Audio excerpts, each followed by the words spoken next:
첫 번째 종목은 문자로 들어와 있습니다. 네. 코데즈 컴바인이고요. 매수가가 1,700원입니다.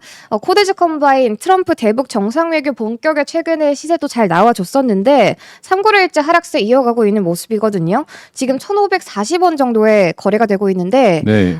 기다려보면 매수가 회복은 가능할까요? 이거 사실 최근에 1,700원에 만약 최근에 사셨다고 하면 당연히 트럼프가 김정은 만날까? 뭐 이런 이제 의문형 뉴스에 대해서 반응을 하신 거죠. 네. 만날지 안 만날지 누가 알겠습니까마는 제가 보기엔 그래요. 이번에 트럼프 2기 때 안보 라인으로 구성된 사람들이 1기 때 북미 회담의 실무 작업을 했던 사람들이에요. 그래서 네. 아무래도 주변에서는 트럼프의 입장도 또 원래 성향이 그렇잖아요. 강한 사람하고는 친하게 지내기 이런 거니까 아무리 북한이 어려워도 뭐 핵을 나름대로 갖고 있다라고 뭐 인정을 한다고 치면은 강한 나라 중에 하나죠. 그래서 잘 지내고 구슬리고 이렇게 해야겠다 이런 개인기 발휘하겠다는 생각이 좀 있을 것 같고 주변에서도 그런 얘기들 할 것 같아서 아마 뭐 취임하고 바로일 수는 없겠지만 다시 한번 북미 회담에 대한 기대감은 좀 살아 있다. 근데 그게 뭐 사실 시점은 미정이죠. 뭐 언제쯤 가능할지도 모르고 현안의 어떤 리스트의 순서로 봤을 때 몇 번째일지 아무도 모르는 거거든요. 그래서 뭐 제가 봐서는 코데스 컴바인 같은 경우 그 이슈 아니면 1,500원 라인에서 쉽게 올라가지 못하는 종목이라서 조금 천수답 같은 느낌인데 트럼프가 북한에 대해서 한번 언급하고 그럴 때 기세가 좋을 때 저렇게 1,800원도 넘었고 그랬잖아요. 근데 이게 물론 뭐 회담을 해서 개성공단이 다시 재개가 되고 금강산 뭐 재개가 되고 뭐 철도가 또 들썩거리고 이런 분위기가 나오려면 진짜 기적과도 같은 그런 사전적인 조건들이 좀 맞닥뜨려야 되거든요. 최근에 남북 관계 최악인데 네. 김정은 얘기가 트럼프 주변에서 나왔다 그래서 이런 뭐 관광이나 아니면 철도라든가 개성공단 관련주들이 들썩거리는 게 사실 얼마나 섣부른 움직임이냐라는 생각이 사실 들거든요. 뭐 관계가 빨리 개선된다라는 생각이 거의 안 들고 있는데 주가만 저렇게 난리치다 보면 결국 제자리로 올 것이라고 보기 때문에 이거는 뭐 현실이 된다라는 것보다는 약간 상상 속에서 한번 얘기 나올 때 강하게 매수 단가 이상을 해주면 빨리 잽싸게 나오시는 걸로 해주시면 좋을 것 같아요. 알겠습니다. 코데즈 컴바인 강하게 반등이 나온다면 매도해보자라고 이야기해 주셨습니다. 자, 그럼 계속해서 종목 상담 이어가 보도록 할 텐데요. 다음 상담 역시 문자로 들어와 있습니다. JNTC고요. 네. 매수가 22,600원이라고 합니다. JNTC 유리기판 수혜주로 부각받으면서 주목받았었는데 최근에 하락세 이어가고 있거든요. 오늘 19,300원 선에서 움직이는 중인데 언제쯤 상승세 또 이어갈 수 있을까요? 뭐 아무래도 이거는 이제 OLED 소재 쪽에 쓰이는 뭐 글래스 관련주이기 때문에 네. 뭐 어쨌든 OLED 시장, 디스플레이 시장 또 디스플레이가 쓰이는 어떤 시장으로 보면 크게는 이제 전장 쪽이 있겠고요. 자동차 전면 유리 부분 쪽이 좋겠고 아니면 스마트폰 부분이 좀 살아나야 되는데 뭐 경기가 안 좋아진다고 하면 어떻게 하겠어요? 스마트폰 사실 신모델이 나와도 뭐 그거 수요가 그만큼 늘지 않겠죠. 그러니까 실적에 대해서 뭐 예년과 비슷할 수는 있지만 크게 부각되기가 어렵다라는 그런 생각이 일단 전제로 좀 깔려 있다고 봅니다. 다만 전기차 캐즘 문제만 조금 해소가 되면 최근에 네. 나오는 신모델들은 전장들이 엄청 길게 광폭하게 나오기 때문에 관련되는 수요가 좀 증가될 수 있다는 차원으로 이해를 하시면 좋을 것 같아요. 그래서 당장은 아니지만 지금 200일선 정도에서 일단 구축을 하고 있다 바닥을 그렇게 형성이 되기 때문에 컨디션만 조금 살아나고 OLED 쪽에 대해서 조금 중국 쪽에 어떤 도전이라든가 뭐 추격을 좀 격차를 벌릴 수 있는 어떤 모멘텀들이 생긴다고 하면 한 23,000원대 정도까지 올라올 수 있다 이렇게 판단드리겠습니다. 알겠습니다. OLED 수요가 살아난다면 23,000원 부근까지 올라올 수 있다라고 전망해 주셨습니다. 다음 상담은 IMBDX 들어와 있고요. 매수가 17,000원이라고 합니다. IMBDX 최근에 주가 흐름이 좋거든요. 오늘 1,800원 선에 거래가 되고 있는데 네. 그래도 매수가는 조금 거리가 있는 상태이신 것 같아요. 언제쯤 매수가 회복해 볼 수 있을까요? 이게 요새 주가가 별로 안 좋은데. 아, 그런가요? 요 며칠이야 뭐 아주 바닥에서 9,000원 밑에서 네. 한 10,000원 정도 회복은 됐는데 뭐 이 종목 제가 알기로는 이게 유전자 서비스 하는 기업으로 알고 있거든요. 근데 아직 뭐 제대로 된 실적이라든가 이런 것들이 좀 나오는 면은 없죠. 그래서 뭐 사실 그런 이제 모멘텀들이 좀 붙을 때 움직이긴 하지만 실적이나 이런 것들 아직 개선에 대한 의지 같은 것들이 좀 보이지는 않더라고요. 그래서 분기별 실적도 늘 한 2, 30억 정도씩 적자나고 있고 네. 다만 재무 비율은 괜찮아요. 부채 비율이 한 3%밖에 안 되고 유보율이라든가 뭐 현금성 자산류들은 그래도 나름대로 좀 있기 때문에 요런 류들이 이제 제일 걱정되는 게 뭐 사업하려고 하는 게 돈이 없어가지고 주주님들한테 힘을 좀 빌릴게요. 이렇게 주주 배정 유상증자 같은 거 할까봐. 왜냐하면 네. 이 종목이 자본금이 한 14억밖에 안 돼서 뭐 자본금 늘리려면 늘릴 수 있거든요. 근데 그러기에는 아직 재무 보좌가 양호하기 때문에 바로 그런 일은 일어나지 않을 것 같다. 근데 다만 실적 면에서도 뭐 답보 상태이기 때문에 아직은 이 가격 정도에서 크게 올라갈 일은 없을 것 같다. 이렇게 말씀드리고 딴 데 가서 놀고 오셔도 10,000원 정도 내외에서 크게 변동 없을 거다는 관점에서 다른 좀 대체 종목을 찾아보시는 게 좀 나을 것 같다 이렇게 말씀드리겠습니다. 알겠습니다. 현재로서 종목 교체의 의견 주셨습니다. 계속해서 다음 상담 이어가 보도록 할 텐데요. 다음 상담 문자로 들어와 있습니다. KCC고요. 네. 26만 2천 원에 매수하셨다고 해요. 네. 최근에 자사주 매입 추진 소식도 있었고 어제 상승분을 오늘은 반납하는 모습이거든요. 네. 현재 22만 8천 원 선에 주가가 움직이고 있는데 앞으로 주가 향방 어떻게 바라보실까요? 뭐 사실 이 종목 같은 경우는 약간 건설 경기랑 이제 밀접하기 때문에 아무래도 도료라든가 이제 페인트 쪽에 관련된 부분이라서 그런 쪽에 관련된 전방 산업이 화랑을 보일 때는 관련된 매출이 좀 늘어나겠지만 아무래도 최근에 뭐 건설 경기라든가 이런 것들 조금 부진한 상황이라서 주가도 조금 하향하고 있다 이런 관점이고요. 다만 주가의 탄력성이 심하게 떨어지지도 않습니다. 제가 루돌프 코를 냈더니만 갑자기 네. 코가 압박이 오면서 뭔가 지금 목소리가 잘 안 나오는 현상이 나오고 있는데 제작진들아 책임져라. 예. 자 이렇게 말씀드리면서 일단 주가 변동성이 별로 탄력적이지 않은 종목이에요. 그냥 엄청 올라가야 2%, 또 빠져봤자 1% 막 이런 정도 종목이라서 이게 참 어느 정도 레벨에서 한 단계 내려온 다음에 다음 단계 올라오기까지 좀 시간이 걸린다 이렇게 좀 볼 수밖에 없거든요. 일단은 22만 원에서 한 24만 원 정도의 박스권 흐름이니까 이 정도에서 전방 산업에 대한 기대감이 좀 무럭무럭 뭉게뭉게 나와야지 좀 올라갈 것 같아서 아직까지는 조금 시간이 걸릴 것 같다 이렇게 좀 말씀드리겠습니다. 알겠습니다. 아직 주가가 올라오려면 조금 시간이 걸릴 것 같기 때문에 홀딩해 보면서 주가 흐름 지켜보자라고. 일단 뭐 홀딩해도 말씀해 좋은 종목이에요. 주셨습니다. 네네. 네, 좋습니다. 네. 저희 계속해서 다음 상담 이어가 보도록 할 텐데요. 다음 상담은 전화 상담으로 준비가 되어 있다고 합니다. 시청자님 안녕하세요. 안녕하세요. 네, 안녕하세요. 반갑습니다. 오늘 어떤 예, 종목 예. 상담 도와드릴까요? 예, 셀바스 A하고요. 네. 대한전선. 네, 셀바스 AI하고 대한전선이요. 예, 셀바스 AI는 매수가와 비중 어떻게 되실까요? 매수가가요. 네. 14,000원이요. 비중은 20%. 셀바스 AI 매수가 14,000원에 비중 20% 맞으실까요? 예, 예. 좋습니다. 대한전선은 매수가와 비중 어떻게 되실까요? 대한전선은 12,000원. 내나 20%. 알겠습니다. 대한전선은 매수가 12,000원에 20%요.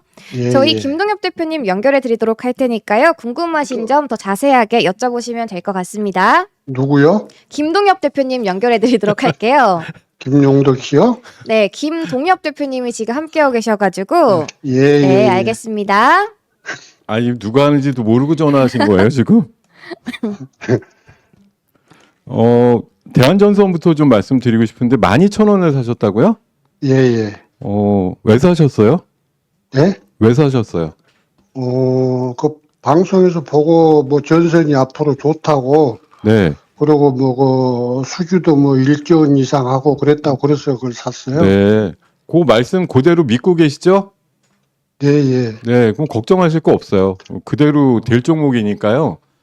다만 주식수가 좀 많고 이게 예. 1억 8천만 주나 돼가지고 사실 하루에 이렇게 50만 주, 뭐 100만 주 이렇게 돼갖고선 움직이지 않을 건데 네. 어쨌든 말씀하시고 들으신 대로 수주 네. 많고 실적 좋아지는 회사인 건 맞기 때문에 조금 네. 더디지만 네. 예, 아마 사신 가격 위로해서 장기적으로 보면 한 14,000원 정도까지 올라올 거라고 좀 판단하고 있습니다. 예, 예. 이거에 대해서는 별로 걱정 안 하셔도 되고요. 예, 셀바스 AI가 조금 문제인데 예, 예. 사실 이거는 수주도 별로고 실적도 없고 사신 이유가 또 뭘까요? 한번 여쭤볼까요? 이것도 마찬가지예요. 네, 이것도 그냥 방송 보고, 네, 그래가지고 뭐 이거 좋다고, 네, 그래가지고 사라고 그랬어요. 이거 뭐 2번이나 방송이 나오더라고요. 네. 예, 그래서 이것도 샀어요. 제가 좀 이런 말씀드리면 누워서 침 뱉기 같지만 방송에서 좋다고 얘기할 때 사시면 안 돼요. 예, 예, 그건 굉장히 위험한 일입니다. 방송에서 좋다고 얘기할 때쯤이면 시세가 꽤 올라 있을 때 그 사람들의 눈에 들어가지고서 얘기를 하는 거기 때문에 예, 단기적으로 매도 시점에 가까울 때 얘기가 나올 확률이 높아요. 예, 예. 그러니까 방송에서 좋습니다, 뭐 이제부터 갑니다 이렇게 얘기하는 건 이미 바닥에서 진행이 꽤 된 다음에 많은 사람들의 눈에 보기에 더 가게 생겼어 이럴 때 보통 방송에서 추천을 많이 하기 때문에 예, 예. 그럴 때 딱 믿고 사시는 건 사실 좋은 타이밍은 아니다라고 생각합니다. 예, 예, 그러니까 앞으로 선생님 뭐 방송 참고해서 사시는 거 좋은데 한 템포 죽였다 사시는 게 좋다 이렇게 좀 말씀드릴게요. 예. 예. 그래, 이걸 셀바스는 정리를 하는 게 낫겠어요? 일단은 원래는 연초에 나온 실적에 대한 기대감이 있었는데요. 예, 지금 3분기까지 만들어진 걸 보면 약간 좀 부족하게 나오는데 중요한 건 이제 내년도인 것 같아요. 예. 올해까지는 뭐 순이익이 한 2, 30억 수준인데 내년도에 막 한 7, 80억 예상을 지금 하고 있거든요. 그걸 맞춘다 그러면 지금 주가보다는 유리하게 움직일 가능성이 높아요. 물론 주가 대비해서 실적은 안 나오는 건 맞지만 예. 성장성의 문제거든요. 그리고 이 종목이 이름에 AI를 붙이고 있잖아요. 예, 예. AI라는 게 이름이 붙었기 때문에 이 프리미엄이라는 걸 또 무시 못합니다. 그래서 예. 항상 뭐 숫자대로만 뭐 실적대로만 움직이는 게 아니라서 예. 최근에 다른 소프트 회사나 AI 붙어 있는 회사들의 그래도 주가 반등이 좀 나오고 있는 분위기라서 이 종목도 10,000원 밑에서 이나마도 올라온 거잖아요. 그래서 예. 지금 당장 뭐 사신 가격에 만족스럽게 바로 도달은 안 되더라도 예. 제가 봐서는 내년 한 1월, 2월 사이에 한 14,000원대 정도는 도달이 가능할 것 같으니까요. 예. 조금 믿고 기다리고 계시는 게 나을 것 같아요. 예, 그 방송에서도 그 내년 1월까지라고 네. 내년 1월까지 보고 살아가더라고요. 그래서 샀어요. 보고 사시라고 했는데 왜 미리 사셨어요? 아니, 그때 사대 예. 내년 1월까지 가지고 가라 그러더라고요. 예. 그때까지 한번 가보세요. 저희 김동엽 대표님이 제시해주신 투자 전략 참고하셔서 앞으로 또 현명한 투자 해보시면 너무 자, 좋을 것 같습니다. 예. 그럼 대표님 다음 상담은 계속해서 이어가 보도록 할까요? 네, 한번 해볼게요. 알겠습니다. 문자로 들어와 있으니까요. 네. 보로노입니다. 보로노이. 네, 107,400원에 매수하셨다고 해요. 네. 최근에 고형암 표적 치료제 임상 소식에 어제 이어 오늘도 이제 6% 넘게 상승세 연출해주고 가만히 있거든요. 보면 우리 MC님이 정말 대단한 게 저는 깜깜이로 모르는 내용을 왜 이렇게 잘 알고 있죠? 제가 또 예, 자리 대표님을 바꿀까? 위해서 열심히 공부를 해왔습니다. 그렇군요. 네. 저는 그냥 그렇군요. 네, 좋습니다. 좋습니다. 저는 사실 이렇게 10만 원대 사신 거잖아요. 그렇죠. 그래서 사실은 이 짧은 자리에서 뭐 이 종목을 구구하게 뭐 스토리를 다 말씀드릴 순서가 없는데 우리 MC님이 한 줄로 이 종목의 어떤 상황을 단칼에 정리를 해주셔가지고 너무 좋은 것 같습니다. 근데 제가 보기에는 이 종목 아마 최근에 제가 한번 말씀드렸던 종목인데요. 올 봄만 해도 2만 원대였어요. 그런가요? 네. 근데 지금 12만 원까지 한 5배? 굉장히 많이 올라왔네요. 올랐던 종목이에요. 그러니까 10만 원이라고 하는 게 이게 12만 원 치고 내려올 때 아마 사신 거 아닌가 싶은데 이제 다시 N자형으로 어느 정도 지지되면 다시 뭐 14만 원, 15만 원 이제 보셨겠지만 제가 봤을 때 그 지지선을 깨고 내려온 게 10만 원 딱 깨질 때예요. 그러니까 사신 가격이 애매해가지고 10만 원 딱 깨질 때가 위험 신호인데 내가 산 가격에선 여유가 있으니까 조금 내버려 두신 게 지금 7만 원대까지 내려온 상황이거든요. 네. 그러니까 말씀 주신 대로 최근에 이제 신약 AI가 시장에서 꽤 인기를 얻고 있는 섹터긴 하고요. 하다못해 오늘 그 이름으로 많이 등장하고 있는 젠슨 황께서 네. 젠슨 황. 네, 그 투자를 그런 신약 AI 쪽에 굉장히 하고 있다라고 저도 알고 있어서 보로노이 어느 정도 조정 이후에는 재상승 가능성 충분히 있다고 보고요. 이게 다행인지 불행인지 모르겠는데 12만 5천 원 제가 나오시는 우리 MC님들마다 항상 물어봅니다. 제가 유일하게 외치는 법칙 뭐 있죠? 큰 시세 난 거 50%까지 기다려줘. 네. 미리 들어가서 엄청나게 중간에서 엄청나게 사시지 말고 어. 이 12만 5천 원이었는데 딱 반토막 생각하면 얼마입니까? 6만 1천 원대잖아요. 그렇네요. 그죠? 네. 이거 지난번 11월 21일 날 6만 한 3천 원 정도 내외에서 바닥을 한번 순간적으로 찍었어요. 그래서 거의 한 반 가격 내려왔기 때문에 뭐 지금 정도에서 더 6만 원대로 향한다 이런 거보다는 8만 원에서 한 9만 원 사이 정도, 9만 원 정도 언저리까지는 반등 가능성이 있다고 일단 생각합니다. 다만 사신 가격엔 조금 모자라죠. 그렇네요. 그거는 아까 말씀 주신 뭐 고용함이라든가 이런 것들의 임상 결과가 의미 있게 나올 때 한번 순간적으로 돌파할 수 있으니까 그런 날짜나 맥점을 한번 기대하면서 보유하시기를 권해드리겠습니다. 알겠습니다. 보로노이 바닥은 한번 디뎠기 때문에 9만 원 선까지 다시 올라올 가능성이 있으니까 호재 뉴스 기다려보면서 홀딩해보자라고 이야기해 주셨습니다. 그럼 저희 계속해서 다음 상담도 이어가 보도록 할 텐데요. 다음 상담은 문자로 들어와 있습니다. 대표님. 네. 셀트리온이고요. 네. 매수가 20만 원이시라고 해요. 네. 셀트리온 자가면역 질환 치료제 허가 획득하면서 어제 또 강세를 보여줬거든요. 네. 장중에는 19만 4천 원 선까지 오. 터치를 해주는 모습이었는데 오늘은 또 음. 주가가 밀리는 모습입니다. 네. 20만 원 회복은 금방 할 수 있을까요? 금방 해요. 끝. 끝인가요? 네. 또 자세하게 이 종목 그래도 진짜 네. 이거 일주일이면 아마 한 서너 번은 물어보시는 종목에 속할 것 그렇죠. 같아요. 셀트리온. 비단 제가 네. 아니더라도 사실 종목에 이제 우리 이제 제작진에서도 문자가 들어오면 물론 선착순으로 받으시겠지만 이 종목에 사실 이 어떤 주목도라든가 덩치를 무시할 수는 없거든요. 그러다 보면 일주일에도 한 서너 번쯤 언급이 되는 종목인데 뭐 매일 어떤 주가가 크게 그냥 뭐 10% 20% 맨날 변하겠어요? 그건 아니고 지금 셀트리온은 뭐 누가 봐도 추세는 양호하게 형성이 돼 있어요. 조마조마 하시겠지만 지지선 잘 지지되고 있고 20만 원 얼마든지 넘나들 수 있는 가능성이 충분히 열려 있기 때문에 너무 걱정하실 거 없다. 예. 매일 물어보셔도 아마 답은 비슷할 거예요. 아마 한 2, 3만 원 정도까지는 내년 봄쯤에 올라갈 수 있을 가능성이 높다고 저는 생각하기 때문에 걱정하시지 않아도 되는 종목, 그리고 여러분들도 참가하셔가지고 우리 다른 종목도 많으니까요. 네. 셀트리온은 한 2주에 한 번 정도 누가 대표로 물어보시는 걸로 하시면 좋을 것 같습니다.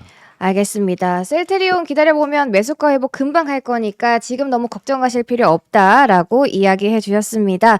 그럼 계속해서 다음 상담 이어가 보도록 할 텐데요. 다음 네. 상담은 풍산입니다. 풍산이요. 네, 63,200원에 매수하셨다고 해요. 제가 또 최근에 기사를 보니까 방금 전에 풍산그룹 회장이 트럼프 취임식에 초청되었다. 이 소식에 주가 또 급등하는 모습이거든요. 예. 어제 이어 오늘도 시세 잘 나와주고 있습니다. 현재 5만 1,000원대에 움직이는 모습인데 네. 어떻게 수혜를 기대해봐도 될까요? 이게 사실 우리가 뭐 정치 테마주 정말 더덥다 이런 얘기 하지만 네. 트럼프 취임식에 초대받았다 이거 정말 근데 그 소식에 주가가 반응을 하고 있습니다. 주가라는 게 늘 숫자에만 반응하는 것이 아니라 어떤 테마가 있는데 그 희소성이죠. 초대받은 사람 세상에 우리나라 국민 중에 몇 명이나 되는데 그 중에 그 많은 기업가 뭐 회장들도 여럿 있는데 네. 그 중에 트럼프와의 인연 아니면 뭐 한미 무슨 협회와의 어떤 인연 가지고 이제 사실 트럼프가 직접 초대한 것도 아니에요. 관련돼서 한미 관련된 무슨 뭐 그 기업 무슨 연합회라든가 이런 데서 몇 명씩 그 아마 초대가 가능하기 때문에 한 거일 텐데 예전에 그래도 뭐 한두 번 만난 인연이야 있겠죠. 뭐 이번에 비단 제가 어저께 그렇게 강조했던 신세계 그룹 같은 경우도 정영준 회장이 그 사저에 가서 5박 6일인가 4박 5일인가 있다 와서 밥도 먹고 왔고 10분 정도 심도 있는 대화도 했어. 이러니까 어제 상한가 종목이 나오는 것처럼 네. 이게 무슨 가치가 있는가 싶지만 사실 우리나라에서 유일하게 트럼프가 그러니까 당선되고 나서 본 사람이야. 이거 갖고 어제 그런 큰 상승이 나왔잖아요. 그 움직임도 둔탁한 이마트가 7%씩 올라가는 거 보면은 트럼프가 세긴 세구나 이런 생각을 하게 되는데요.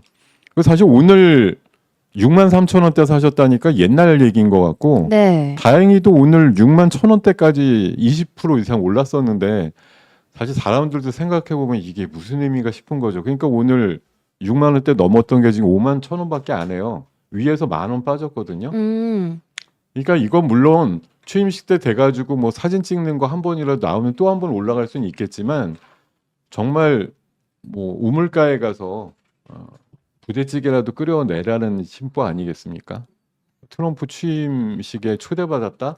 이게 이제 트럼프 1기 때도 초대받았던 뭐 SM그룹이라든가 이 풍산그룹 회장의 어떤 면면들이 또 한 번 부각이 된 것뿐인데 네. 저는 솔직히 뭐 의미는 크게는 없다. 이분들이 가서 뭐 한미 관계 개선을 위한 큰 역할을 한다 이렇게 생각은 안 하기 때문에 뭐 오늘이고 어제고 올라서 한번 그 SM그룹의 종목들도 마찬가지예요. 얼마나 길게 갈 재료이겠는가 생각해 보면 솔직히 그냥 뭐 사람들이 만들어낸 환영 속에 나오는 주가의 흐름일 뿐이다 이렇게 좀 판단을 합니다. 알겠습니다. 이렇게 풍선까지 종목 상담 해결해 드렸는데요. 그럼 다음 상담 계속해서 이어가 보도록 할 텐데요. 다음 상담 두산 에너빌리티 들어와 있습니다. 네. 원전주죠. 어제의 상승세 오늘도 이어가는 모습인데 현재 18,000원 선에 움직이고 있거든요. 네. 앞으로 주가 전망 어떻게 바라보실까요? 얘가 원래 정상적이었으면 한 2만 2, 3천 원 정도에 놀아야 되는데 이번에 정치 이벤트 나오면서 한번 급락을 맞아서 그걸 네, 아직 직격탄을 해결을 맞았죠. 못하고 있는 상태입니다. 뭐 체코 원전 관련해서 아직까지 뭐 빠그러졌다 이런 얘기는 아니지만 괜히 뒤숭숭하다 이거죠. 근데 체코 입장에서도 다른 대안도 없습니다. 그래서 뭐 너무 걱정하시고는 아니지 않느냐. 걔네들이 뭐 솔직히 짓는데 2배 이상 돈을 들여서라도 정치 상황이 뭐 좀 어정쩡한 우리나라를 피한다? 그래봤자 더 어정쩡한 프랑스밖에 없는데 어디로 가겠어요. 원전에 대한 수주가 뭐 다른 데로 이탈될 가능성도 거의 없다라고 보시면 됩니다. 우리나라보다 프랑스가 불안하긴 더 불안하다 좀 그렇게 생각하고 있어서 네. 원전이 딴 데 갈 데가 없다 이런 말씀 좀 드리고 싶고요. 뭐 미국에 있는 빅테크들이나 이런 데도 SMR 쪽으로 계속 투자하고 있고 두산 에너빌리티는 엑스에너지라든가 뭐 뉴스케일 파워라든가 이런 쪽에 또 SMR 기업의 투자도 꽤 들어가 있기 때문에 미래는 꽤 있다고 생각해요. 다만 이제 우리 정치 이벤트 이후에 또 정권의 색깔이 좀 바뀌면 에너지 믹스상에서 원전이 조금 또 후퇴하는 거 아니야 이런 우려를 하고 계신데 글로벌적으로 보면은 뭐 아직까지 원전을 좀 확대하려는 그런 글로벌적인 움직임들은 제 생각에 별로 변하지 않았다라는 관점에서 보면은 동사가 미래는 있다고 저는 생각을 하고요. 수소 쪽도 하기 때문에 여러 가지 비전이 있는 사업들을 한다는 차원에서 보면 지금 가격이 매우 싸졌다 좀 그렇게 생각하고 네. 접근을 오히려 좀 긍정적으로 하셔야 될 가격대가 아닌가 이렇게 말씀을 드리겠습니다. 알겠습니다. 원전을 확대하려는 글로벌적인 움직임들은 아직 변하지 않았기 때문에 미래 성장 가능성 충분하니까 오히려 신규 진입도 권유해 주셨습니다. 또 저희 유튜브 채팅창에 어제 이야기 나왔던 GS 리테일 이야기들 많이 그렇죠. 해주시고 그거 계세요. 드리려고 제가 밤에 무려 한 1시간이라고 하면 좀 오버고 한 10분 정도 들여다봤습니다. 결론을 얻었고 자 이게 잘 아시겠지만 뭐 GS 리테일이 이제 한 달 정도 거래 정지가 되었다가 어저께 이제 분할 상장이 돼가지고 GS 리테일과 GS P&L로 이제 구분이 되었는데 합병 비율 그 분할 비율이 81대 19더라고요. 그래서 이제 남아 있는 GS 리테일 쪽이 81%, 19% 정도의 지분은 이제 P&L로 나눠가지고 이렇게 회사가 양분돼 있는 거고, 네. 뭐 편의점 부분은 GS 리테일이 하고, 호텔 부분은 이제 P&L이라는 쪽으로 떨어져 나간 거예요. 그래서 이게 사실은 그렇죠. 우리가 왜 이만큼 뭉쳐 있는 게 이 정도의 상황인데 이게 떨어져 나가면 합치면 나중엔 3 정도 된다 이렇게 이제 보고서 분할을 하는데 지금 시장은 호락호락하지 않아서 오히려 분할 전보다 좀 시가총액이 더 쪼그라들었거든요. 오. 원래는 한 2조 정도 중반 정도에서 한 3조까지 보는 시장이었는데 네. 지금 합쳐서 보면 2조 정도도 안 돼요. 오늘 약간 더 미끄러져 가지고. 그러면 뭐 흔히 말해서 이론적인 보고서라든가 이런 데서 얘기한 것보다 1조 이상 지금 시가총액이 덜 나오고 있거든요. 근데 우리가 사실 일반적인 투자가님들이나 저나 마찬가지예요. 뭘 그렇게 수식을 넣어가지고 이 회사 가치 이 정도 되는데라는 걸 우리가 스스로 알아내거나 계산할 방법은 사실 없거든요. 네. 애널리스트들이 뭐 본업에 충실해서 어떤 빠짐없이 정확히 계산을 해놨다고 하면 두 회사 합쳐가지고 3조 정도 나와야 된다라는 이론적인 결론을 얻은 것인데 그거에 지금 3분의 2밖에 합쳐서 안 나온다? 결론은 나중에 보면 싸다라는 인식을 하겠는데 일단은 제가 봐서는 이제 한 달 사이에 그냥 이 회사가 분할된 것뿐만 아니라 우리 시장이 그만큼 내려왔잖아요.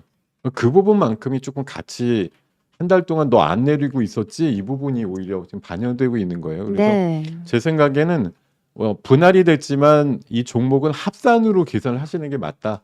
지금 5천억짜리 1조 5천억짜리 요 정도 되는데 합쳐서 한 1조 8천억 수준 정도까지 내려간다고 하면 충분히 많이 싸졌다는 인식을 할 수 있을 것 같아서 제 생각엔 아무래도 이게 이제 분할되고 어디는 유리하고 어디는 불리하다 이것 때문에 이제 주가에 좀 움직임들이 있는 것 같은데 양쪽으로 봤을 때는 일단 합산으로 3조까지 내다보는 시장의 어떤 뭐 예측이라든가 이런 부분에 좀 충실하게 보신다고 치면은 조금 더 빠지면 매수 기회가 올 것이다 이런 관점으로 좀 말씀을 드리겠습니다. 알겠습니다. 조금 더 주가가 내려가면 매수 기회가 올 것이다라고 GS 리테일까지 살펴봤습니다. 저희 계속해서 다음 상담 이어가 보도록 할 텐데요. 다음 상담 문자로 들어와 있습니다. 위메이드고요.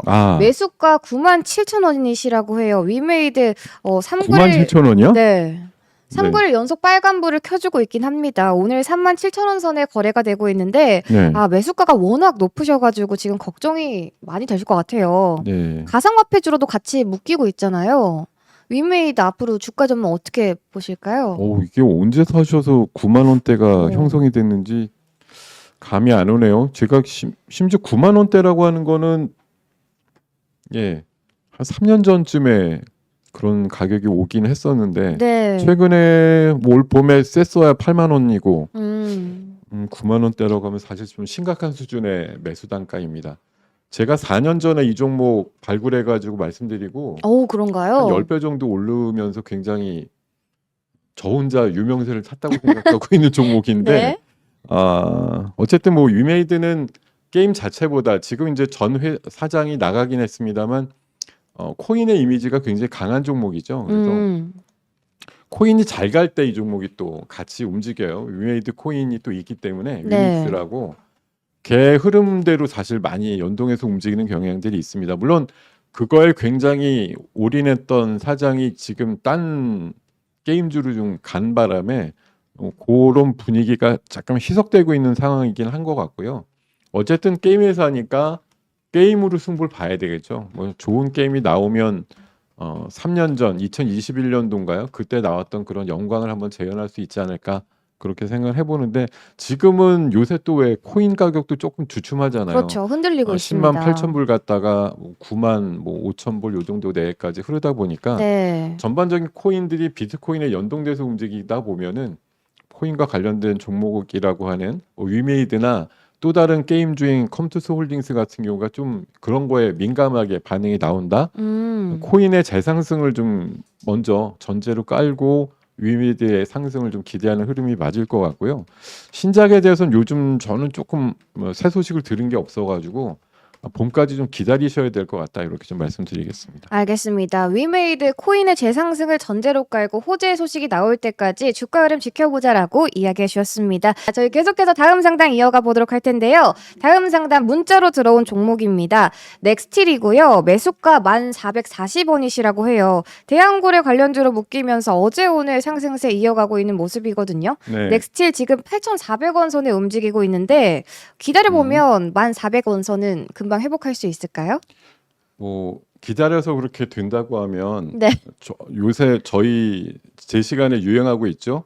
뭐 전세 빼가지고 사겠다 뭐 이런 얘기 하시잖아요. 사실 그런 확률이라든가 이런 것들이 조금만 높다고 하면 뭐 이렇게 낮아진 상황에서 뭔가 기회다 이렇게 생각하실 것 같은데 역시 이제 대왕고래라고 하는 측면이 뭐 사실 리스크이자 또 뭐 찬스가 될 수도 있는 그런 내용들이란 말이에요. 네. 지금 어쨌든 현행 통과된 예산에서는 뭐 시추를 제대로 할 수 없을 만큼 예산을 많이 깎아놨기 때문에 한 번 정도는 어떻게 뚫겠는데 두 번째는 어떻게 뚫을 거지라는 게 아직은 답이 없단 말이에요. 근데 물론 뭐 우리 국민들께서 염원을 갖고 계시고 뭐 제한된 의미지만 그래도 뭐 1,000억이라도 들여서 구멍 하나 뚫을 때마다 기회가 있다고 하면 한번 뚫어보자 이렇게 너댓 번 해보자 이런 이제 뭐 의지들이 모아지신다고 하면 예산이 다시 부활이 되기도 하겠죠. 뭐 추경을 통해서라도 늘릴 수도 있는 방법이 있으니까요. 그래서 그런 부분으로 좀 연결이 됐으면 좋겠어요. 왜냐하면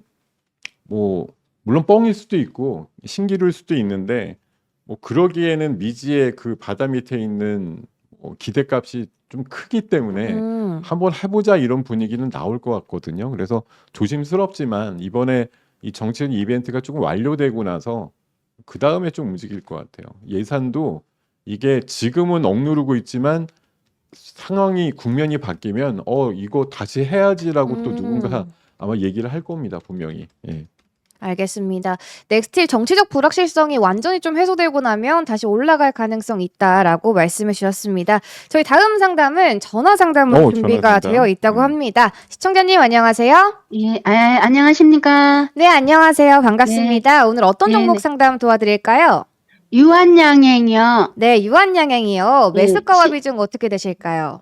11만 8,200원 5%요. 알겠습니다. 유한양행 매수가 11만 8,200원에 비중 5%라고 합니다. 네. 제가 김동엽 대표님 연결해드리도록 할 테니까요. 궁금하신 네. 점 더 자세하게 여쭤보시면 좋을 것 같습니다. 네, 네. 네, 안녕하십니까? 안녕하십니까. 예. 네, 반갑습니다. 어우, 예, 예. 10% 샀다가 아, 네. 5%는 네. 팔았거든요. 드시고요. 예, 수익- 10%에서 아니 수익 안 나고 그냥 음.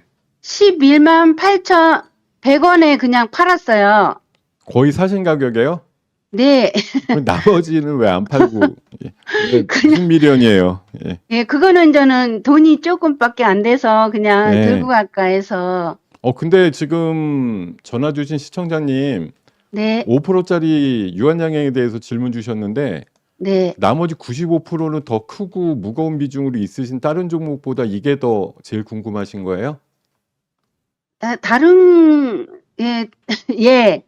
예? 다른 예. 거는 아무 걱정이 없어요? 아니, 걱정이긴 한데, 예. 아니 그래서 사실은 뭐 제가 지금 말장난하려는 건 아니고 예, 아니, 비중이 작으신데 특별히 대표적으로 물어보시니까 좀 특이하다 이런 생각이 들어서 보통은 물어보시면 한 20-30% 갖고 있어요. 뭐 이런 게 있으시면 물어보시니까. 예. 하여튼 그럼 뭐- 다시 바꿀 수는 없잖아요. 예, 됐어요. 다음번 네. 이용해 주세요. 예. 그리고 네, 유한양행은 뭐 네. 사실 아시겠지만 봄 여름까지 시세가 좋았잖아요. 네. 렉나자라고 하는 그 암치료제 관련해서 FDA 승인 받은 거 가지고 엄청나게 시세가 한번 붙었었거든요. 네. 아시죠? 네. 예, 그때 관심 가지시고 계시다가 아마 11만 많이 원대 빠져서. 예, 많이 빠졌다고 생각하고 이제 사신 거죠? 네. 그죠. 근데 네네. 제가 갖고 있는 그 똥법칙에 의거하면은 요거 약간 10만 원 깨질 수도 있어요. 그래서 지금 5%시니까 너무 다행인데 아까 사신 가격에 팔았다고 하시는 거 다른 데 쓰시지 말고 잘 간직하고 계시다가 네. 십자 깨지면 한번 다시 그만큼 채워놓으시면 좋겠다 이 생각 예. 드네요. 네. 그러면 네. 사실 이 지금 있는 것도 갖고 있으면 안 되겠다 이 생각 드실 수도 있는데 네. 제 얘기가 틀릴 수도 있으니까 기본 5% 정도는 사실 어떻게 돼도 우리 전화 주신 시청자님의 뭐 계좌에 사실 큰 위해가 되진 않잖아요. 네. 그러니까 5%만큼 파신 거는 잘 현금 보유하고 계시다가 네. 혹시라도 이 녀석이 십자가 깨져버리면 네. 그래서 기술적으로 저 굵은 빨간 선 정도에 근접하는 상황이 나오거든. 그때 확 한번 낚아채시면 좋을 것 같다 이 말씀 드리겠습니다. 근데 유한양행은 그게 빠질 수가 있나요? 네? 차트 보니까 네.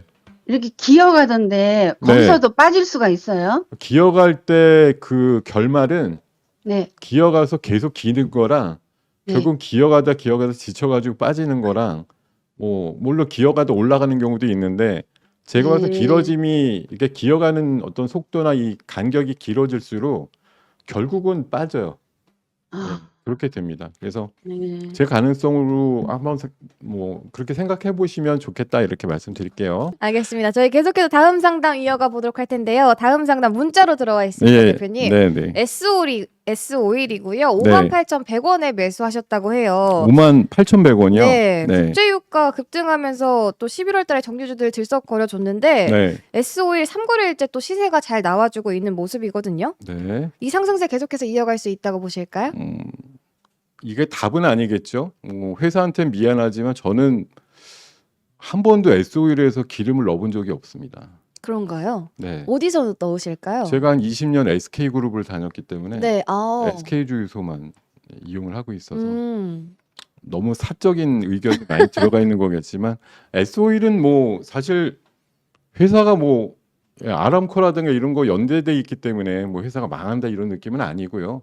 최근에 중동 전쟁이 약간 이제 멈추면서 유가 부분의 급등에 대한 부분들이 조금 잦아들다 보니까 네. 아무래도 이런 마진이라 이런 거에서 결국 가격이 올라가야 더 마진이 붙잖아요. 근데 하향 안정화가 되면 그리고 내년도가 경기에 대해서 위축 우려가 좀 있기 때문에 유가에 대한 수요가 좀 줄어든다 이런 쪽으로 오페크에서도 계속 좀 우려를 하고 있는 부분이라 제 생각 유가 부분 쪽으로 S-오일이 그렇게 뭐 이제 아주 연말이니까 이제 배당 노려보고 오늘 내일 정도에 이제 사셔야 돼요.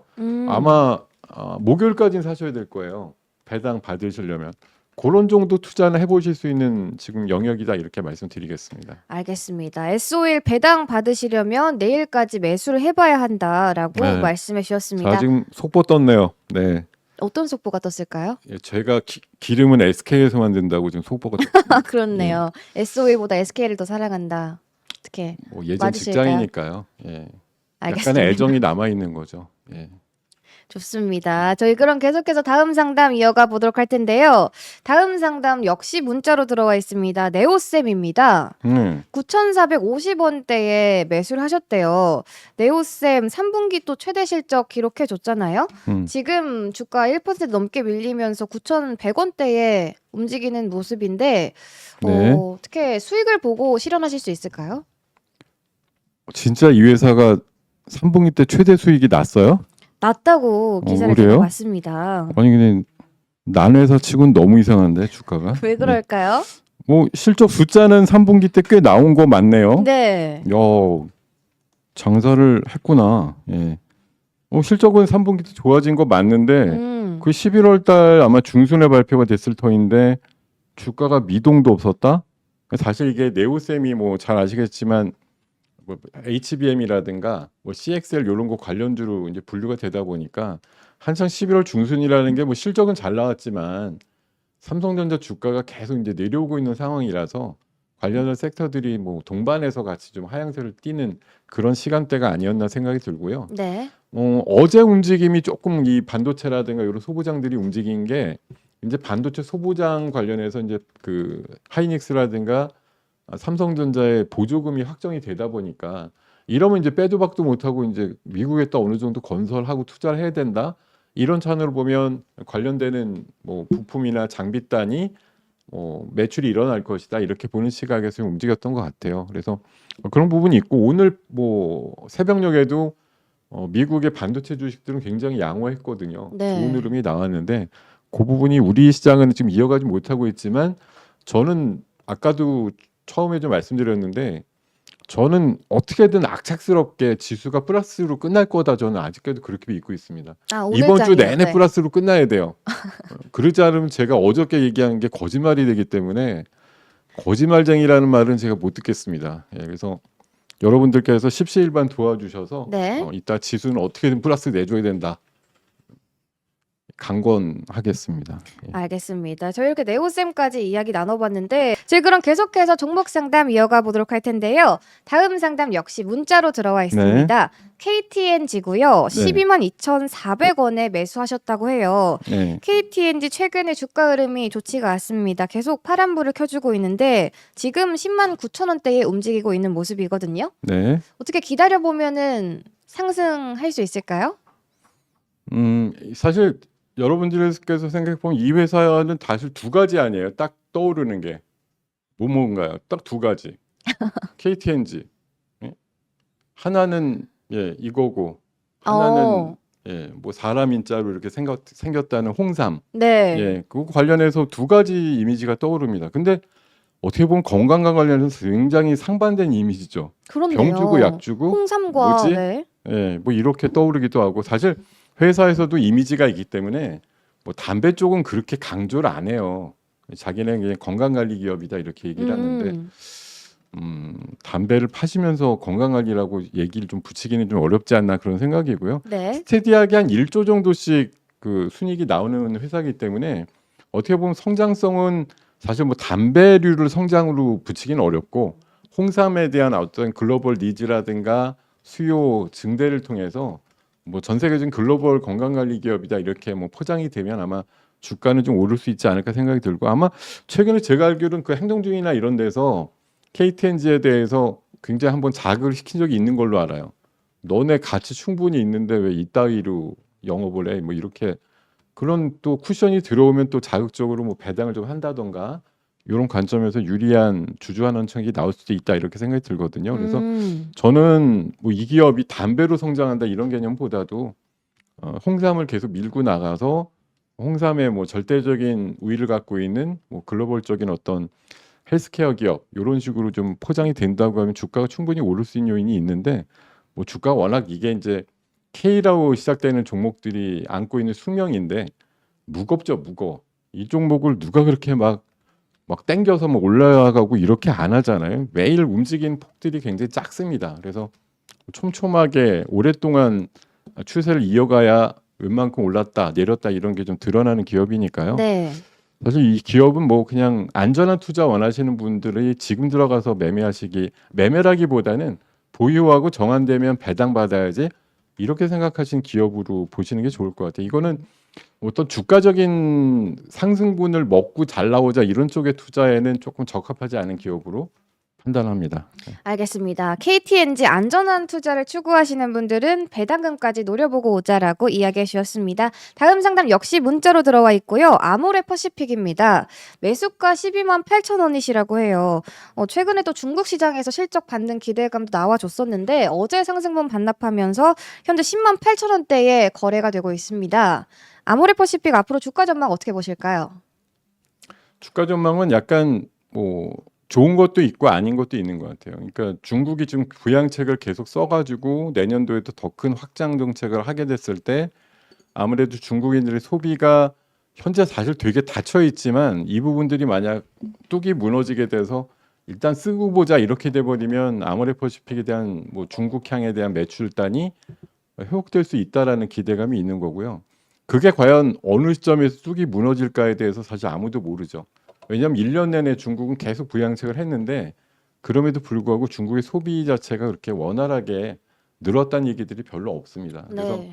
제가 봐서 일부 뭐 약간 인디 브랜드거나 조금 작은 기업들이 가서 인기를 터뜨리고 이래서 화제가 되는 그런 기업들이 있지만 아모레퍼시픽 정도는 사실 그냥 그 시장의 어떤 전체적인 어떤 세 자체가 우리나라 화장품 쪽에 좀 유리하게 돌아갈 때 가장 맏형 역할을 하는 대표적인 기업이기 때문에 제가 봐서는 아마 내년 상반기보다 전 하반기가 좀 더 좋을 것 같아요. 왜냐하면 국내적인 환경도 조금 더 이제 안정이 되고 내년 하반기에 만약 정상적으로 우리나라가 에이펙을 실행을 하게 될 경우에 뭐 시진핑의 방한 이슈도 있을 거라서 그때쯤 보면 조금 더 의미 있는 가격적인 움직임이 나오지 않을까 이렇게 생각을 해봅니다. 알겠습니다. 아모레퍼시픽 내년 상반기보다 하반기가 기대되는 종목이다라고 이야기해 주셨습니다. 다음 상담 역시 문자로 들어와 있고요. 네. 드림시큐리티입니다. 3,620원에 매수하셨다고 해요. 드림시큐리티 양자컴퓨터 관련주로 부각받으면서 현재는 지금 3,400원대에 움직이고 있는 모습이거든요. 네. 이 양자 컴퓨터 종목들도 한 두세 종목 선두권으로 해서 순환 매각에서 일어나고 있는데 최근에 조금 강세로 4,000원 살짝 넘었다가 예, 한 500원 정도 지금 조정이 나온 상태인데요. 네. 뭐 어쨌든 미국에서도 오늘 새벽에도 뭐 리게이트 컴퓨팅 같은 게 한 20% 가까이 오르기도 했습니다만 양자컴에 대한 어떤 게임 체인저적인 인식은 미국이나 우리랑 좀 비슷한 것 같아요. 물론 우리나라 양자 기술은 미국의 뭐 3% 수준밖에 안 된다고 하는데 뭐 갈 길이 멀죠. 사실 우리나라 양자주들이 진짜로 잘 되려면 양자 섹터에서 우뚝 서는 그런 기업이 있어야 되는데 아직 그 정도의 레벨의 기업이 나오지 않은 것 같고 그냥 양자 암호, 내성 암호 뭐 이런 것과 관련된 것들의 일부 뭐 연구 개발 이런 거를 가지고 이제 많이 관련주를 다 갖다 붙이는 형국이라서 뭐 양자 암호, 양자 컴퓨터과 관련해서 직접적인 어떤 돈을 번다 이게 사실 양자 컴퓨팅 자체가 아직 완성형 기술이 아니기 때문에 돈 번다와는 좀 무관해요. 다만 오늘도 기사 나왔지만 양자 컴퓨터가 웬만큼 활성화가 되면 블록체인이라든가 암호 그 화폐 암호를 깰 수 있다라는 것 때문에 이제 파괴력이 대단하다 이렇게 얘기를 하니까 양자주들이 지금 관심을 크게 받는 거죠. 어떻게 보면. 근데 그게 많이 완성이 되면 약 4,000조 규모로 예상되는 코인 쪽에 또 엄청난 폐해가 발생할 거라는 얘기들도 있기 때문에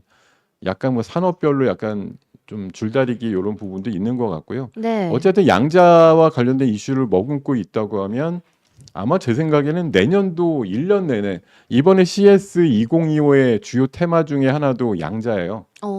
내년도도 아마 더 왜냐하면 양자 컴퓨팅은 가면 갈수록 더 현실화가 될 거기 때문에 내년도에도 양자 컴퓨터 관련된 얘기들이 많이 오갈 거고 뭐 이미 미국도 6개월 전 아니면 2, 3개월 전부터 양자주들 한 10여 개가 엄청나게 등락이 왔다 갔다 하거든요. 네. 그런 일일비에 아마 많은 종목들이 동조할 것 같아서 이 종목도 그런 유 중에 하나다 정도로만 보시면 되겠고 한 2, 3일 정도 또 저렇게 음봉 난 다음에는 또 양봉이 또 실하게 달리기도 하니까요. 사실 가격에서 멀지 않았으니까 한번 양봉에 한번 뭐 바로 줄이실 수 있을 만한 기회는 올 것이다 이렇게 말씀드리겠습니다. 알겠습니다. 드림시큐리티 양자 컴퓨팅 쪽 가면 갈수록 시장이 활성화가 될 거기 때문에 홀딩해보면서 주가 흐름 지켜보자라고 이야기해 주셨습니다. 다음 상담 계속해서 이어가 보도록 할 텐데요. 다음 상담 문자로 들어와 있습니다. CJ고요. 11만 1,700원에 매수하셨다고 합니다. CJ 이틀 연속 상승세 보이면서 어제 장중에는 10만 9천원 선까지 올라와주는 모습이었는데 오늘은 하락 전환하는 모습이거든요. 현재 5% 넘게 밀리고 있어요. CJ 주가 흐름 어떻게 보실까요? 그럼 오늘 뭐 시장이 그렇게 엄청나게 파괴적으로 빠지지 않는데 동사가 평소에 보이지 않던 음봉을 지금 네. 5% 정도씩 빠지는 종목이 아니거든요. 웬일이지? 근데 오늘 지금 빠지고 있는 이유가 딱 보니까 뭘까요? 뭐 어떤 이슈도 나온 게 없는데, 네, 특별히 없거든요. 그냥 수급만 보면 기관이 요 한 4, 5일 계속 들어오다가 약간 팔자로 바뀌었다 이것뿐이 없는데 글쎄요. 제가 보기에는 다른 어떤 악재가 숨어져 있는지 모르겠지만 오늘 하락은 조금 뜻모르겠다 이런 생각이 좀 들긴 하고요. 실적적인 측면은 뭐 올해보다 내년도가 더 좋은 것으로 또 좋아지는 비율도 작년에서 올해 넘어오는 것보다 훨씬 좋은 컨센서스를 갖고 있으니까 지금 200에서 아래쪽에서는 이 오늘 그러니까 악재 겸 뭐 음봉의 크기가 좀 길어지고 있는데 요 사유가 이 회사에 특화된 어떤 고질적인 뭐 악재가 뭔가 드러난 게 있다고 하면 모르겠지만 그거 아니라고 보면은 지금 정도 가격은 200일선 11만 7천원을 돌파하기 위한 아주 좋은 자리다 이렇게 판단을 합니다. 장기적으로는 좀 13만 원 정도 내외까지 올라갈 수 있다고 보고 10만 원 오히려 깨지면 매수기에 이렇게 보시는 게 맞겠는데 오늘 5%짜리 이 음봉에 대한 해석이 아직 저도 안 되는 관계로 조금 더 연구해 보신 다음에 들어가시는 게 맞을 것 같아요. 그리고 뭐 조금 높게 사셨다고 하면 13만 원까지 기다려 보시는 전략이 좋겠다. 이렇게 말씀드리겠습니다. 알겠습니다. CJ 장기적 목표가 13만 원 선 제시해 주셨으니까요. 홀딩해 보면서 주가 상승 기대해 보시면 좋을 것 같습니다. 이번에는 유튜브 채팅창으로 올라온 종목들도 대표님 이 한번 한번 살펴보도록 할게요. 예, 보세요. 지금 채팅창에 하나 마이크론이 올라와 있습니다. 하나 마이크론 외국인이 뭐 15거래 연속 폭풍 매수에 나섰다라는 기사도 봤는데 오늘은 주가가 또 빠지는 모습이거든요. 제가 지금 네. 하나 먼저 말씀드리고 싶은 게 지금 주가가 막 급변하는 거 보니까 제가 어제 아침에 아침 방송에서 그 트럼프와 만난 정용진 회장 얘기하면서 네. 신세계 INC가 연상 갈지 모른다라고 말씀을 드렸었거든요. 대부분의 분들이 믿지 않으셨다고요. 오, 어떻게 근데 됐나요? 어제 상한가를 갖고 와, 오늘 아까 네. 마이너스 나오다가 지금 20% 이상 올랐는데 오, 그런가요? 예, 지금 최대 뭐 한 23, 4%까지 올랐어요. 그러니까 어제 점상에 도전하고도 오늘 결국은 뭐 견뎠으면 20% 이상 상승이 또 추가적으로 나오는 겁니다. 네. 이렇게 가끔 잘 맞추는 경우도 와우. 있다고요. 예. 에이럭스에 이어서 또 그 후속주가 나왔습니다, 어제. 어제 좀 그런 분위기가 있죠. 초청장 하나 받은 분하고 가서 며칠 머물러서 밥 먹고 대화했다는 차원하고는 조금 우리나라에서 받아들이는 게 오, 그런 것 같아요. 결국은 조금 급이 좀 그레이드가 다르지 않나 그런 생각이 좀 들었어요. 좋습니다. 어떻게 하나 마이크로는 어떻게 생각하실까요? 하나 마이크론요? 네. 예. 생각을 오늘은 또 해볼게요. 밀리는 모습입니다. 외국인이 15거래 연속 매수를 했대요. 그래요? 네. 야, 그거에 비해서는 너무 근데 사실 저는 계속 말씀드리는데 개별 주가에 대한 부분은 외국인이 사는 것보단 기관이 사는 게 중요합니다. 그런가요? 예, 저는 그렇게 계속 생각을 하고 말씀을 드리고 있어서 뭐 이 녀석도 가끔 기관도 들어오긴 했습니다만 말씀 주신 대로 뭐 외국인들의 연속수 매수가 최근까지 좀 이어지는 모습이긴 했는데요. 어쨌든 외국인보다는 좀 기관의 움직임을 조금 더 자세하게 보실 필요가 있다 이렇게 말씀드리고 뭐 외국인이 사는 만큼 또 그 이상의 또 기관들 매도가 좀 같이 중복으로 나왔기 때문에 주가가 크게 변동이 없었던 것 같아요. 예. 뭐 제가 봐선 지금 반도체 소부장 쪽이나 이런 쪽으로 봤을 때 6천억대 시가총액을 좀 지키기에는 올해 이제 장사가 좀 안 됐어요. 이 회사가 예, 순이익도 상반기에는 적자가 한 250억 이상 났고 하반기 이번 3분기 때 가까스로 흑자 전환이 되긴 했는데 올해 통틀어서 보면 거의 똔똔 정도의 장사밖에 안 될 정도라 주가가 지금 내려온 부분은 그렇고 내년도가 굉장히 컨센서스가 좋긴 한데요. 지금 그 정도의 컨센서스라고 하면은 이게 맞다고 하면 뭐 지금 정도가 가장 바닥을 치고 이제 올라가는 초입이다 이렇게 생각하시는 게 맞을 것 같아요. 10,000원 밑에서는 여전히 그냥 기회요인이다 이렇게 보고 올라가면 15,000원까지 이렇게 목표가 제시드리겠습니다. 알겠습니다. 외국인보다는 기관의 매수세를 조금 더 지켜보자. 하나마이크론 목표가 15,000원 제시해 주셨습니다. 저희 다음 상담도 역시 유튜브 채팅창에 올라온 종목인데요. 네. RFHIC입니다. 그거 제가 대표님께서 최근에 네. 제가 언급해 주셨죠. 예, 왜냐하면 통신주는 제가 다 좋게 보기 때문에 저도 기억이 나는데 네. 대표님께서 또 하나마이크론 말씀해 주실 때 외국인보다는 기관에 집중하자고 하셨잖아요. 네. RFHIC는 또 기관이 폭풍 매수를 해주고 있다고 해요, 최근에. 아닙니다. 그런가요? 아주 조금밖에 안 사요. 조금밖에 예. 안 사주셨나요? 그러니까 사실 지금 뭐 통신주 얘기하다 보니까 요즘 제일 열심히 사는 통신주가 하나 있어요. 어떤 건가요? HFR이라고 네. 이 종목 보시면 진짜 기관 매수가 이렇게 사야지 올라가는 거지라는 생각을 하게 될 만큼 지금 그래프 한번 보여주시겠어요? 좋습니다. 예. 그래프가 이렇게 섰습니다. 올라가는 모양이 이렇게 나왔는데 다른 거 아니에요. 기관 매수가 아주 기가 막히게 잘 들어오고 있거든요. 연속해가지고 이렇게 오. 사는 게 뻘겋게 계속 그렇네요. 열대줄 계속 사고 있거든요. 기관 매수가 굉장히 중요해요. 그 개별 종목, 특히 뭐 삼성전자 이런 거 아니고 시가총액 한 5천억 언더 정도의 개별 기업은 기관이 어느 정도 계속 사주느냐가 주가의 향방을 제일 많이 좀 결정짓는 것 같아요. 그래서 기관들이 좀 꾸준하게 좀 들어오는 그런 종목들에 대해서 관심을 가지실 필요가 있다고 보고요. 어쨌든 그런 차원으로 RFHRC는 그 지라 관련된 트랜지스터 회사인데 그런 것들을 계속 쓰는 시대는 앞으로 올 것입니다. 그래서 RFHRC의 실적도 체차적으로 좋아질 거로 보기 때문에 아마 조금 비싸게 사신 분이 14,000원 초반이거나 이렇게 사신 분들이 좀 있을 거고 뭐 계속 저는 밀릴 때마다 쟁겨 놓으시라고 말씀드렸기 때문에 뭐 12,000원대 이렇게 사신 분도 있을 거예요. 그래서 뭐 지금 당장 어떻게 매매를 해야 될 성격의 종목은 아닙니다. 통신주는 저는 최소한 내년도 상반기 끝날 때쯤이나 이때까지 웬만하면 보유하는 전략으로 가시는 게 맞다고 보고요.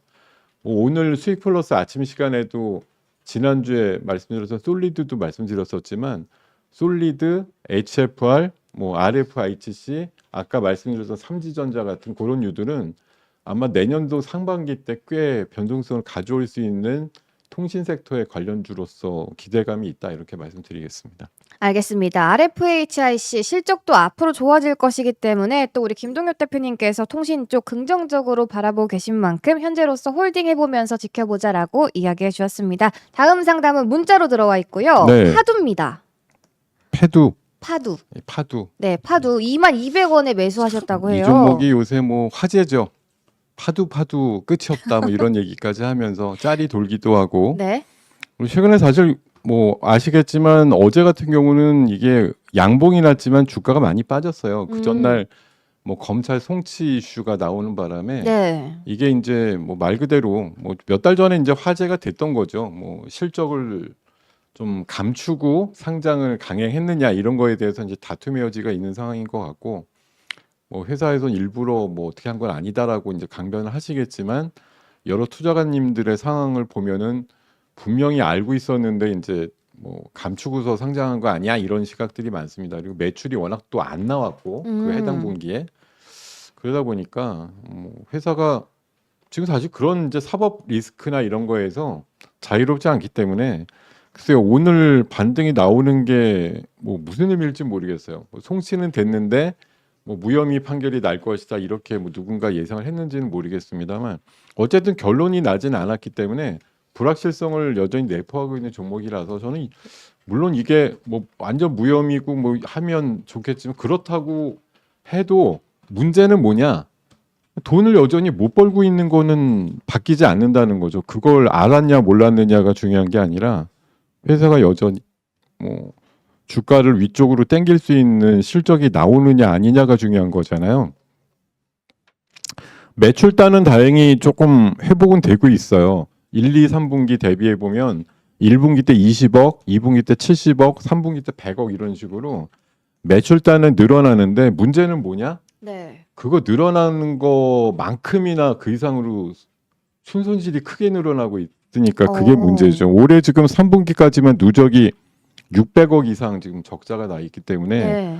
이게 뭐 팔면 팔수록 적자인 건지 모르겠지만 굉장히 큰 적자가 잡히고 있으니 이 문제에서 자유롭지 않다고 하면 뭐 그런 검찰 송치 문제뿐만 아니라 근본적으로 실적에 대한 고민을 진짜 해봐야 되는 거다 이런 생각이 좀 들기 때문에 네. 지금 7천억이 넘는 오늘 5%좀 올라서 굉장히 저는 제 생각에는 뭐 물론 이제 이 회사가 하는 그런 뭐 기술이나 이런 것들이 일부 인정을 받고 있는 부분이 있긴 한데 그게 숫자로 바뀌어야 되는 거잖아요. 그렇지 않는 기술력이라는 게 무슨 의미가 있을까 그런 생각이 들어서 저는 솔직히 이런 뭐 사법적인 리스크나 이런 것도 있는 종목은 그런 부분들이 좀 해소되기 전까지는 그냥 먼 발치에서 쳐다보자 이런 관점이라서 그냥 빨리 좀 나오시는 게 낫지 않나 그런 생각이 듭니다. 그러면 지금 리스크 해소될 때까지 매수가가 22,200원이신데 현재 14,900원대 움직이고 있잖아요. 일단은 네. 기다려보는 게 최선일까요? 최선이 아닐 걸로 생각합니다. 그러면 손실을 보시더라도 정리를 하는 게 맞을까요? 네. 알겠습니다. 네, 알겠습니다. 파두까지 이렇게 종목 상담 도와드렸는데요. 다음 상담 계속해서 이어가 보도록 하겠습니다. 다음 상담 문자로 들어와 있습니다. 덕산 테코피아고요, 대표님. 네. 39,450원에 매수하셨다고 합니다. 네. 덕산 테코피아 어제는 빨간불 켜졌는데 오늘은 파란불로 돌아섰습니다. 3만 원 선에서 횡보 중인데 앞으로 대응 전략 어떻게 챙겨가는 게 좋을까요? 덕산 테코피아요. 네. 아 저는 이게 테코피아 그러면 제가 되게 좀 웃긴 발상이 생각이 나서 어떤 거요? 자주 한번 말씀해 주세요. 자꾸 그 물놀이 하는 온천이 아, 생각이 워터피아 나요. 같은 거요? 예. 그래서 이 테코피아입니다. 덕산 테코피아인데 왜 자꾸 그 무슨 덕천인가에 있는 그런 물놀이 온천이 자꾸 생각이 나는지 모르겠어요. 좀 희한하죠. 알겠습니다. 아까 가격대가 이렇게. 얼마라고 하셨지? 가격대가 39,450원에 아이고야, 예. 매수하셨다고 합니다. 예, 뭐 200의 선까지만 올라오면 뭐 문제는 해결되겠습니다만 당장 좀 올라올지 한번 실적을 기반으로 해서 좀 봐야겠는데 이 네. 녀석도 사실 좀 답답하네요, 그죠? 예, 실적이 작년에도 적자였고 올해도 지금 3분기 내내 적자라서 덩치는 지금 내려왔는데도 6천억짜리인데 오. 이 녀석 이거 모르다가 이 면피를 해야 될까 이런 생각이 드네요. 지금 적자 폭이 또 적지도 않아요. 3분기까지 500억 이상 적자라서 네. 뭐 물론 영업이익은 뭐 200억 정도 내일 것 같은데 특별한 또 손실이 좀 2분기 때 크게 난 게 있는 것 같습니다. 그래서 원래 재무조 기본은 아직까지 뭐 나쁘진 않은데 어쨌든 실적이 안 나오는 기업을 섣불리 가격적으로 땡겨 놓는다 이렇게 뭐 누군가 이렇게 용기 내서 하기랑 상당히 어려운 문제라고 보기 때문에요. 지금 3만 원 정도 마디 가격은 깨지 않고 기다릴 것 같고요. 역시 업황이 좋아지게 되면 장기선 놓여 있는 공교롭게 사신 가격일 것 같은데 지금 바닥 3만 원 잡고 한 30%까지의 반등 요 정도 염두를 보시고서 지금 정도 좀 여유가 있으시면 조금 한두 주씩 매일 편입해 보는 거 어떨까? 이렇게 생각을 좀 말씀드리겠습니다. 알겠습니다. 덕산 테코피아 여유가 있으시다면 추가 매수도 권유해 주셨습니다. 다음 상담 역시 문자로 들어와 있고요. 가온 전선입니다. 매수가 52,000원이시라고 해요. 가온 전선 네. 52,000원이요? 네, 52,000원이요. 지금 시세 나와주고 뭐 있거든요. 어제나 오늘 사신 것 같은 느낌인데 이 가온전선도 사실 이번에 그 미중 간의 해저 케이블 이슈 나오면서 오르기 시작해서 LS 마린 솔루션과 함께 양대 산맥을 보이면서 지금 상승이 아주 잘 나오는 기업이에요. 근데 사신 가격이 왜 하필 52,000원일까 하는 생각이 드는데 그러게요. 사실 그런 얘기 나온 지는 최소한 한 5, 6천 원 밑에서부터 계속 얘기가 나왔던 상황이라서 네. 결국 끝에 이렇게 결심을 하고 사시고 나니까 지금 정도 가격밖에 안 되는 거죠. 예. 어쨌든 더 갈 수 있는 가능성이 있습니다. LS 전선과의 협업 분위기도 좋고요. 지금 해저 케이블 관련해서는 시장이 계속 커질 수 있다는 기대감이 있기 때문에 아마 봄에 7만 원대까지 갔던 수준하고 거의 맞먹는 랠리가 결국 나올 거라고 저는 생각을 하거든요. 7만 원 정도 내외까지 한번 기다려 보시죠. 예. 알겠습니다. 가온전선 앞으로 상승룸 더 열려있기 때문에 목표 주가 7만 원 제시해 주셨습니다. 다음 상담 역시 문자로 들어와 있고요. 엑스게이트입니다. 1,200원에 매수하셨다고 해요. 엑스게이트 지금도 빨간불 켜주면서 9,400원대에 지금 움직이고 있는 모습인데 엑스게이트 앞으로 주가 전망 어떻게 바라보실까요? 아까 그 뭐 드림 시큐리티 같은 거 말씀드릴 때 이제 양자라든가 이런 쪽의 관련주들 사실 얘가 최근 한 일주일 전까지만 보면 대장이었어요. 양자 컴퓨터 얘기 나올 때 KCS와 거의 쌍벽을 이루면서 올라갔었는데 이번에 이제 거래량 줄면서 좀 눌림목 나온 다음엔 아직까지 시세가 다시 분출되지 않고 있고 네. 오히려 뭐 코이버라든가 다른 그 양자 컴퓨팅 쪽으로 조금 매기가 뺏긴 면이 있거든요. 지금 다시 한번 이쪽으로 올 거면 오겠죠. 왜냐하면 순환을 계속 하고 있고 지금 우리나라에 있는 양자 컴퓨터 관련주들이 뭐 한 10개 정도 내외씩 지금 부각이 되고 있는데 두세 개 정도씩 주 단위로 주도주가 돼 갖고 먼저 움직이는 경향들을 순환을 하고 있는 흐름이라 아마 한 2, 3주 정도 기다리면 다시 이쪽으로 또 올 것 같다는 생각이 들거든요. 그렇게 되면 뭐 10,000원 정도에서 11,000원까지 이상의 흐름은 나올 수 있지 않을까 생각이 들고요. 계속 말씀드리지만 사실 지금 양자가 뭐 이 종목도 SK텔레콤과 함께 양자 내성어머 관련된 뭐 가설 사성망 관련돼서 그런 기술을 같이 개발했던 이력은 있지만 사실 그게 아직 크게 돈 되거나 이런 건 아니란 말이에요. 근데 이제 미래 시장 가능성이라든가 뭐 파괴력이 너무 크니까 지금 우리가 기대를 많이 하는 것뿐이거든요. 그래서 양자도 어느 순간 이제 막 와 그랬다가 더 기가 막힌 거 나오면 이제 양자 얘기 아무도 안 해요. 그럼 주가가 반토막 나는 게 또 이런 테마주들. 이게 사실 산업으로 얘기하기엔 아직 테마에 가깝습니다. 그래서 엑스게이트도 현재로는 뭐 아직 기대할 만하고요. 21선, 11선도 아직 깨지지 않았기 때문에 요 흐름 타고 있으면 뭐 11,000원대는 다음 달 뭐 초반 정도에 다시 회복이 될 것 같고 미국에서도 여전히 거의 밈 주식 같은 느낌이지만 양자 컴퓨터 관련주들이 워낙 세니까요. 그런 흐름에 좀 동조하는 그림은 나올 것이다 이렇게 기대를 해보겠습니다. 알겠습니다. 양자 컴퓨터 쪽 내년에도 긍정적일 것이다라고 이야기해 주셨습니다. 그럼 계속해서 다음 상담 이어가 보도록 할 텐데요. 다음 상담 역시 유튜브 채팅창으로 올라온 종목입니다. 선익 시스템입니다. 네. 선익 시스템 어제보다 오늘 상승폭 더 키워나가는 모습인데 아까 아침에 공시 하나 나왔더라고요. 네. BOE 쪽인 것 같던데 97억짜리인가 뭐 오. 이렇게 공급 계약 공시가 나왔던 걸로 제 기억이 납니다. 뭐 어쨌든 그 특히 국내보다도 얘는 그 중국의 그 디스플레이 관련된 쪽으로 해서 뭐 증착 장비인가 뭐 8세대 이런 것 쪽에 장비 매출이 가끔 공시가 나오는 경우가 있는데 그때마다 약간 변동성이 굉장히 좋은 종목 쪽에 속해요. 오늘은 좀 생각보다 아마 금액이 좀 크지 않아서 그러지 않나 싶어요. 뭐 100억이 안 됐던 걸로 기억을 하는데 뭐 지금 솔직히 뭐 많은 장비 이런 쪽으로 해서 매출단, 수주단이 그렇게 원활하지가 않기 때문에 네. 어쨌든 그 정도 금액이라도 나와주면 뭐 가뭄 속의 단비가 아닐까 생각이 드는 거고요. 어쨌든 8세대 OLED 뭐 증착 장비 이런 쪽으로 해서는 나름대로 선도 위치에 있기 때문에 지금 OLED를 놓고 우리나라와 중국이 한창 뭐 경쟁을 벌이고 있는 상황에서 관련되는 회사로서는 뭐 양쪽의 어디론가부터는 계속적인 어떤 수주를 받을 가능성이 높다 이런 관점에서 긍정적으로 보셔도 좋을 종목입니다. 예. 알겠습니다. 선익 시스템 앞으로 흐름도 긍정적일 것이다라고 이야기해 주셨습니다. 저희도 유튜브 채팅창에 올라온 종목이 DB 하이텍입니다.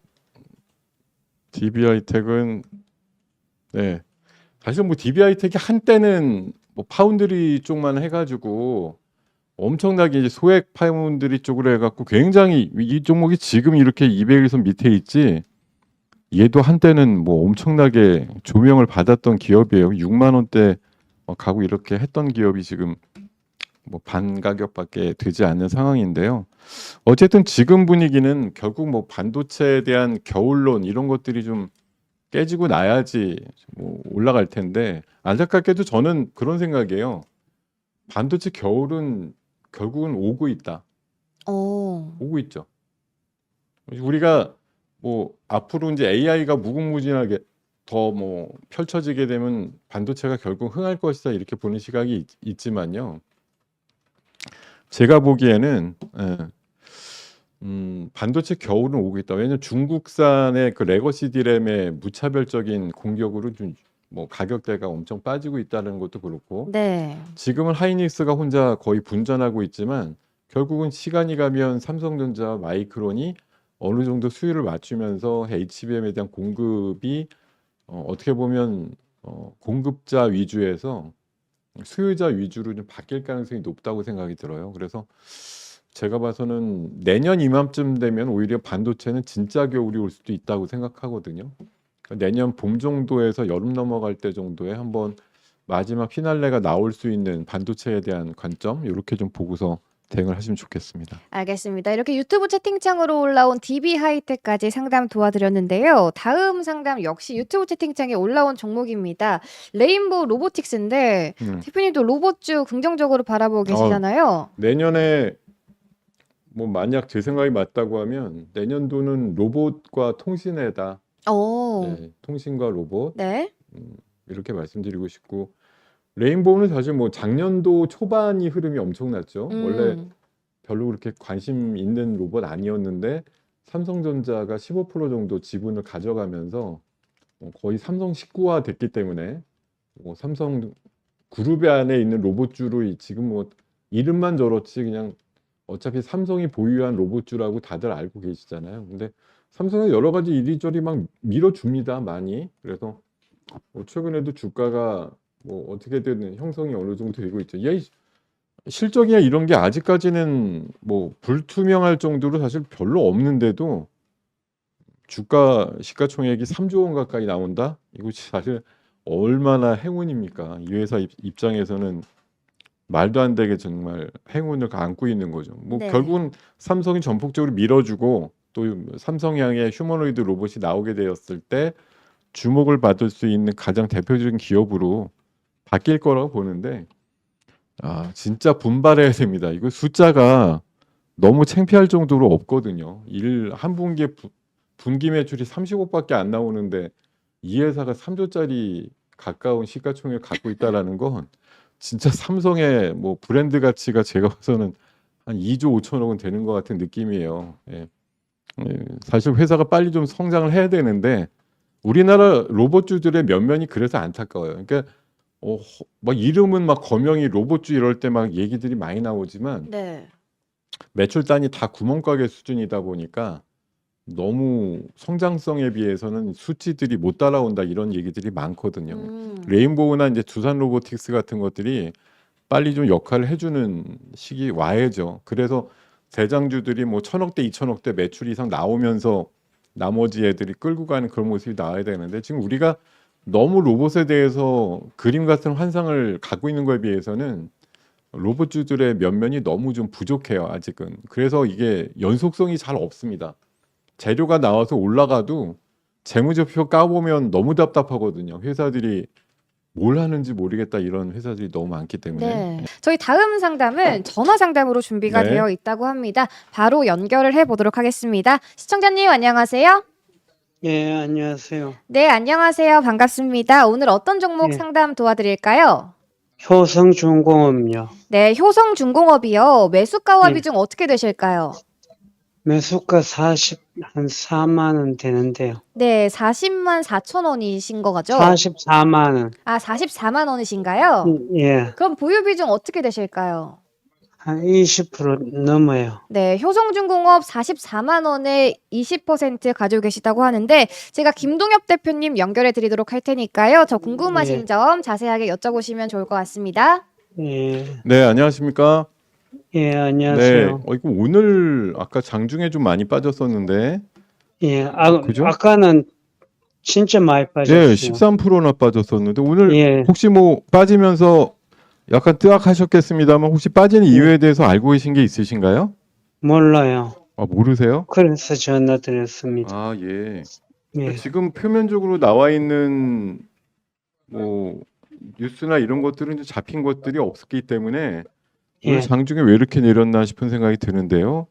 예, 다만 이제 수급적인 거 지금 리얼타임으로 나오는 거 보면 기관과 외국인이 조금 매도량이 컸다라는 게 있기는 하지만 이거 예. 얘네들도 그러니까 결국 외국인이 팔았어요가 빠지는 이유는 아니거든요. 얘네들이 왜 예. 팔았을까라는 이유가 근본적으로 이게 이제 연속성 있는 매도냐 아니면 일회성이냐 이런 것도 판단해 가지고 보유할 예. 거냐 말 거냐를 이제 판단하셔야 되는 부분인데 제가 예. 봐서는 지금 가시화돼 있는 이 종목에 대한 뭐 투자 관점으로 얘기 나온 것들이 없는 것 같아요. 제가 봐서는 아직까지는 없습니다. 그래서 우발채무 부분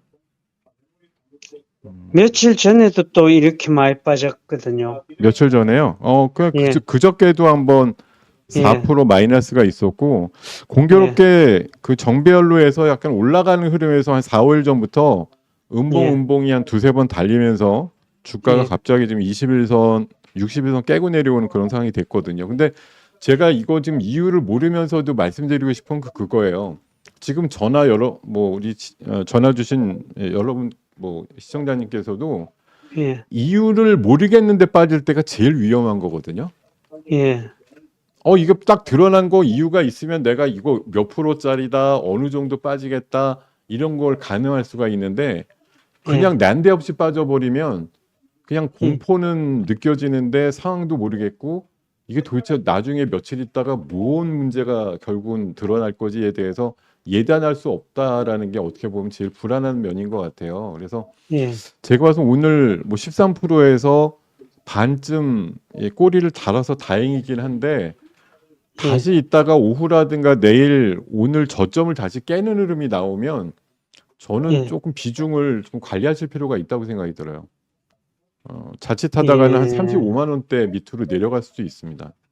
예, 이게 지금 제가 뭐 공식이 다 맞는 건 아니더라도 얘도 어쨌든 최근에 전력기기 쪽으로 해서 바닥에서 시세가 꽤 난 종목이잖아요. 예, 50만 원까지 났었단 말이에요. 10만 원대 있다가 예, 그런 종목은 지금 장기적으로 만약 부러진다고 하면 고점에서 약 반 가격까지 부러질 수도 있어요. 그래서 전저점 수준인 한 27만 원대 정도까지도 밀릴 수가 있습니다. 지금 뭐 40만 원 내니까 아직 넉넉해 보이지만 오늘 10몇 프로 내려갔을 때 보면 되게 아찔한 수준까지 대번에 내려가잖아요. 그래서 예, 이렇게 내려갈 수 있으면 뭐 어떤 뜬모를 공포에도 이렇게 반응할 수 있다라는 게 어떻게 보면 잠재적인 악재라고 볼 수가 있기 때문에 뭐 약간의 반등이 나오거나 40만 원 이상으로 조금 반등 나올 때 비중을 한 반 이하로 줄이시는 게 전 좋겠다고 말씀드릴게요. 예, 알았습니다. 네, 감사합니다. 예, 예, 수고하세요. 네.